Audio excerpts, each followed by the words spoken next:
BJP నాయకులు నిన్న ఒక పార్లమెంట్ సభ్యురాలు తెలంగాణకు వచ్చి మాకు 15 సెకండ్లు ఇస్తే ఈ దేశంలో ఉన్న మైనార్టీలను తుదమిట్టిస్తామని మతాన్ని రెచ్చగొట్టే విధంగా మాట్లాడింది.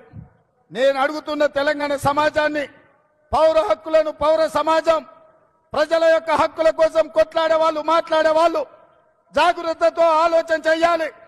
ఈ హైదరాబాద్ రాష్ట్రం 2004 నుంచి 2014లో డాక్టర్ మన్మోహన్ సింగ్ గారి నాయకత్వంలో ఈ హైదరాబాద్ నగరానికి ఔటర్ రింగ్ రోడ్డు, అంతర్జాతీయ ఎయిర్పోర్ట్, ఐటీ కంపెనీలు, ఫార్మా కంపెనీలు, మెట్రో రైలు, కృష్ణా జలాలు, గోదావరి జలాలు ఈ ప్రాంతానికి తరలించి హైదరాబాద్ నగరంలో శాంతి భద్రతలను కాపాడినారు. కాబట్టే మత సామరస్యాన్ని పెంచి పెంపొందించారు. కాబట్టే తెలంగాణ రాష్ట్రానికి వేలాది కోట్ల రూపాయల పెట్టుబడి